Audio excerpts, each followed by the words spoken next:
Hello everyone, आज के इस वीडियो में हम पढ़ने वाले हैं क्लास 12 बायोलॉजी का 10 सबसे महत्वपूर्ण प्रश्न को देखने वाले हैं। और प्रश्न के साथ साथ आपको आंसर भी आज के इस वीडियो में ही आपको बताया जाएगा। अब मैं केवल 10 ऐसे महत्वपूर्ण प्रश्नों को बताने वाला हूं जो आपके बोर्ड एग्जाम में 3 से 4 बार आपके बोर्ड एग्जाम में पूछे गए हैं। मतलब ये सभी रिपीटेड क्वेश्चन हैं, तो इनको हम आज के इस वीडियो में देखने वाले हैं। तो चलिए हम स्टार्ट करते हैं। तो सबसे पहला हमारे यहाँ पे प्रश्न है कि भ्रूणपोष का विकास आवृत्ति बीजी पौधों के किस प्रक्रिया से फलस्वरूप होता है। मतलब सिंपल में कहा गया कि भ्रूणपोष का विकास आवृत्ति बीजी पौधों में किस प्रक्रिया के फलस्वरूप होता है। ये पहला प्रश्न है, इसका आंसर भी हम देख लेते हैं। तो देखिए इसका क्या होता है कि द्विनिषेचन के पश्चात ही क्या होता है, भ्रूणपोष है इसका विकास होता है। ठीक है, तो द्विनिषेचन के पश्चात भ्रूणपोष का विकास आवृत्ति बीजी पौधों में होता है। तो समझ गए, मतलब द्विनिषेचन जब होगा तभी जाकर भ्रूण जो पोष है उसका विकास होगा। तो ये आपके जो भी ये क्वेश्चन हम 10 देखने वाले हैं, मैं आपको बताना भूल गया कि ये 2 से 3 नंबर में ही पूछे जाते हैं। ठीक है, तो इसको हम 2 से 3 नंबर, मतलब यहाँ पे मैं शायद आपको नहीं दिखाई दे रहा होगा, तो अब दिखाई दे रहा है, 2 से 3 नंबर में ये क्वेश्चन आपसे पूछे जाते हैं। तो अब आते हैं हम अपने दूसरे प्रश्न पे। देखिए यह हमारा दूसरा प्रश्न है, कह रहा है कि आभासी मतलब होता है मिथ्या मतलब होता है झूठ। ठीक है, तो आभासी या मिथ्या फलों के कोई 2 नाम लिखिए। तो आभासी या मिथ्या फल कौन कौन से हैं? एक है सेव और दूसरा है स्ट्रॉबेरी। तो इन दोनों को आपको याद रखना है। और एक और बात याद रखना है कि ये जो 10 हम महत्वपूर्ण प्रश्न बता रहे हैं, इसमें से आपको कमेंट करके केवल ये बताना है कि आपको इनमें से कितने प्रश्न पहले से आंसर इसका पता था। ठीक है, तो ये आपको बताना है। ठीक है, आप भी थोड़ा सा तुलना कीजिए कि कितना आपको पता है पहले से। आते हैं तीसरे पर। तीसरा यहाँ पे हमारा प्रश्न है जो आपका दिखाई दे रहा होगा कि जलीय परागण करने वाले किन्हीं 2 पौधों का नाम लिखिए। तो वहाँ 2 पौधे का नाम कौन कौन से हैं उसको हम देख लेते हैं। तो पहला है नाजा और दूसरा है हाइड्रिला। ठीक है, तो इन दोनों का आपको याद रखना है। आते हैं चौथे प्रश्न पे। ये चौथा हमारा प्रश्न है कि लिगेंड कोशिकाओं द्वारा संश्लेषित व स्रावित विसरण हार्मोन्स का नाम लिखिए। ठीक है, तो ये आवाज़ आपको सुनाई नहीं दे रहा था, अब आपको सुनाई दे रहा होगा कि लिगेंड कोशिकाओं द्वारा संश्लेषित व स्रावित विसरण हार्मोन्स के नाम लिखिए। तो यहाँ पे हमने आंसर भी लिख दिया है कि लिगेंड कोशिकाओं यूटिलाइजिंग हार्मोन्स को नियंत्रित करने वाले जो 2 हार्मोन्स है, एक है स्टोरीस्ट्रांस और एक है एंड्रोजन हार्मोन्स। तो ये 2 नाम है, आपको याद रखना है, बहुत ही हार्ड नाम है। ठीक है, मुझे भी थोड़ा सा डिफिकल्ट लग रहा है। तो हार्मोन्स को स्रावित करते हैं, तो ये 2 ही हार्मोन्स है, इन्हीं दोनों हार्मोन्सों का नाम आपको लिखना है। आप चाहें तो इतना ना लिखकर केवल इन दोनों का ये नाम आप लिख सकते हैं। ठीक है, आगे बढ़ते हैं। छठा हमारा प्रश्न है कि आवर्त चक्र क्या है। आवर्त चक्र को कौन सा हार्मोन्स नियमन करता है। तो इसको अभी हम देखेंगे। आप जानते होंगे कि 5वां हमने क्वेश्चन नहीं बताया, वो अभी हम देख लेंगे।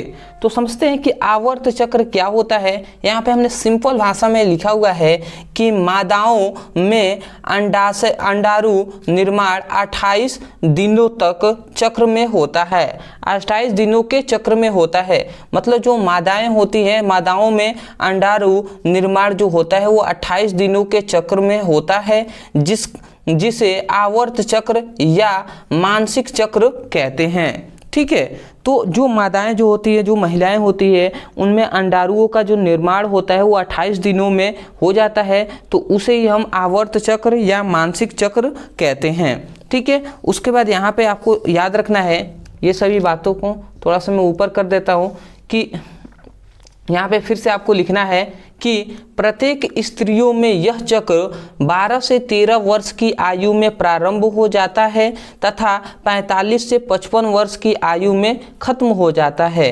यह चक्र अंडाशय में अंडाणुओं का निर्माण को दर्शाता है तथा इसके प्रारंभ होने के साथ ही मादा गर्भधारण में सक्षम हो जाती हैं। समझ में आया ये कहने का मतलब क्या था? मतलब आवर्त चक्र का मतलब सिंपल वे में यही आपको बताया गया। इस आवर्त चक्र का मतलब कि जो मादाएं, जो महिलाएं होती हैं, उनका जो अंडाणु निर्माण होता है वो 28 दिनों के चक्र में हो जाता है, ठीक है, होता है, जिसे हम आवर्त चक्र कहते हैं। और ये बताया जा रहा है कि प्रत्येक स्त्रियों में यह चक्र 12 से 13 वर्ष की आयु में प्रारंभ हो जाता है। मतलब बच्चे को, गर्भ को धारण करने में कितना, 12 से 13 वर्ष की आयु में वो प्रारंभ हो जाता है। उस समय से जो भी महिलाएं हैं या स्त्रियां हैं वो गर्भ धारण कर सकती हैं। और कितने में समाप्त हो जाता है? तो 45 से 55 वर्ष की आयु में खत्म हो जाता है। यह चक्र अंडाशय में क्या होता है, अंडाणु निर्माण को दर्शाते हैं तथा इसके प्रारंभ होने के साथ ही मादा गर्भ धारण के सक्षम हो जाती हैं। मतलब जब ये प्रारंभ होता है तो उस समय मादा क्या होती है, गर्भ धारण करने की सक्षम हो जाती हैं, ठीक है। तो ये वेरी इंपॉर्टेंट है, आशा करते हैं आप समझ गए होंगे।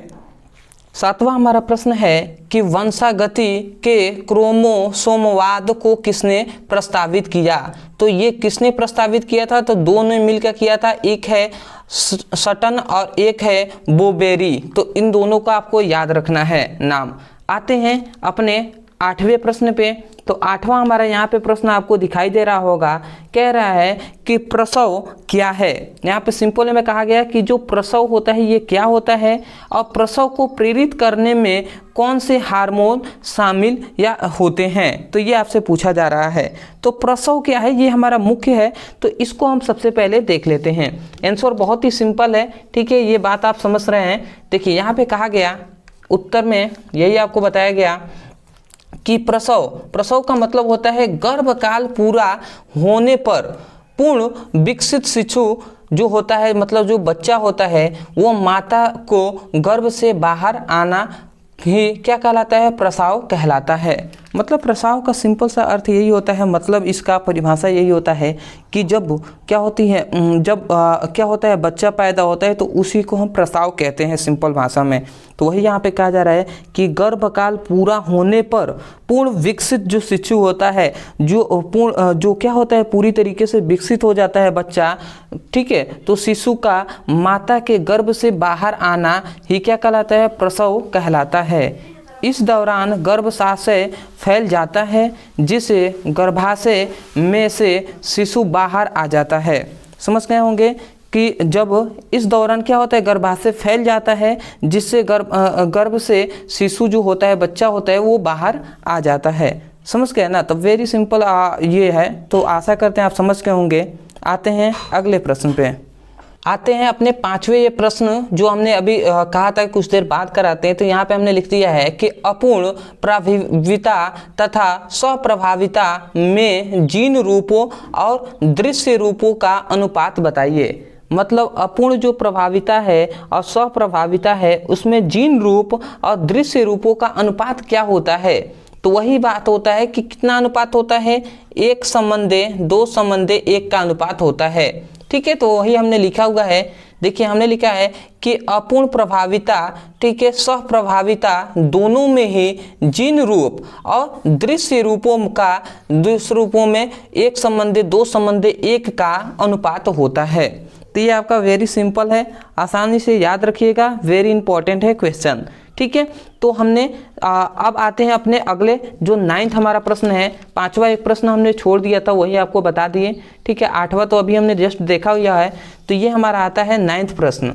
9th प्रश्न है कि वर्णांत व्यक्तियों को रेलवे ड्राइवर क्यों नहीं बनाया जाता है। मतलब वर्णांत व्यक्तियों को रेलवे ड्राइवर क्यों नहीं बनाया जाता है, यह आपसे है प्रश्न।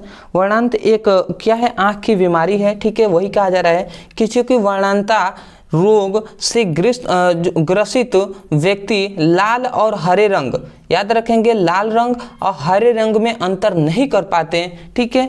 तो इसीलिए वर्णांत व्यक्तियों को रेलवे ड्राइवर नहीं बनाया जाता है।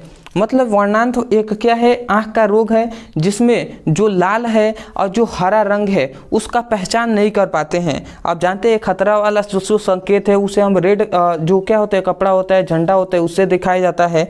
ठीक है, तो इस प्रकार लाल और हरे में जब वो पहचान नहीं कर पाएंगे तो इस तरीके से खतरा हो सकता है। इसीलिए ये ऐसे जो रोगग्रस्त हैं वर्णांत वाले, उन्हें रेलवे ड्राइवर नहीं बनाया जाता। आशा करते हैं आप समझ गए होंगे। 10वां हमारा प्रश्न है कि हीमोफीलिया को ब्लीडिंग रोग क्यों कहते हैं। तो ये हमारा प्रश्न है वेरी इंपॉर्टेंट कि हीमोफीलिया जो हीमोफीलिया होता है इसे ब्लीडिंग रोग क्यों कहते हैं। तो यहाँ पे सिंपल में लिख दिया है क्योंकि इस रोग में चोट लग जाने पर या कट जाने पर रक्त का थक्का नहीं बनता है। मतलब रक्त होता है वो जमता नहीं है, जिसके कारण रक्त लगातार बहता रहता है। इसलिए हीमोफीलिया को ब्लीडिंग रोग कहा जाता है। समझ गए। तो वही आशा करते हैं आप समझ गए होंगे। मान लेते हैं चोट लग गया, ठीक है, या कट गया, तो जो खून बहेगा तो वो रक्त जो होता है वो थक्का नहीं बनता है, एक जगह जमता नहीं है, जिसके कारण खून जो होता है वो लगातार बहता रहता है। इसलिए हीमोफीलिया जो क्या होता है, फीलिया होता है, उसे हम ब्लीडिंग रोग कहते हैं। तो आशा करते हैं दोस्तों जो हमने 10 महत्वपूर्ण प्रश्न को बताया है ये आप समझ गए होंगे। अदरवाइज अभी तक आप वीडियो को देख रहे हैं तो आपको एक बात पता चल गया होगा कि मैं इतनी बात जो बेसिक पढ़ते होंगे उनको पता है कि मैं फिजिक्स और केमिस्ट्री का ही पढ़ाता हूँ। ठीक है, मजबूरी में मैं बायोलॉजी का केवल जो इम्पोर्टेंट है वो मैं बता दे रहा हूँ, जिससे स्टूडेंट कह रहे थे कि बहुत सारे स्टूडेंट कमेंट कर रहे थे कि थोड़ा सा सर बायोलॉजी के बारे में भी ध्यान दे दीजिए। तो उनके लिए मैंने ऐसे ही बायोलॉजी का जो भी इंपॉर्टेंट होता है क्वेश्चन वो सब हम बता देते हैं। अदरवाइज देख रहे हैं ज़्यादा हमने एक्सप्लेन नहीं किया है। ठीक है, बट हाँ जो आंसर है, अगर आप बायोलॉजी पढ़ते होंगे थोड़ा बहुत बेसिक आपको पता होगा तो ये सब समझ में आ रहा होगा। ठीक है, तो मेरा तो मेन सब्जेक्ट फिजिक्स केमिस्ट्री ही है। अदरवाइज जो भी सब्जेक्ट जैसे हिंदी हो या अंग्रेजी हो या बायोलॉजी हो, इसको तो मैं केवल ऐसे ही लेके चल रहा हूँ क्योंकि मेरे पास सक्षम नहीं है कि मैं अदर टीचर को रखकर इस चैनल पर पढ़ाई करा सकूँ। ठीक है, अभी तो फिलहाल नहीं है, आगे आपका सपोर्ट रहा तो हो जाएंगे। ठीक है, तो ज़रूर आपके लिए जो क्या होता है टीचर का व्यवस्था किया जाएगा। ठीक है, तो चलिए दोस्तों आज के लिए इतना ही। मैं यही कहूँगा कि चैनल पे नहीं हो तो चैनल को सब्सक्राइब कर दीजिएगा, क्योंकि आगे भी ऐसे ही कंटेंट आपके लिए प्रोवाइड कराते रहेंगे। जितना हो सकेगा उतना आपके लिए मेहनत किया जाएगा। ठीक है, तो चलिए दोस्तों आज के लिए इतना ही, मिलते हैं नए टॉपिक के साथ। धन्यवाद।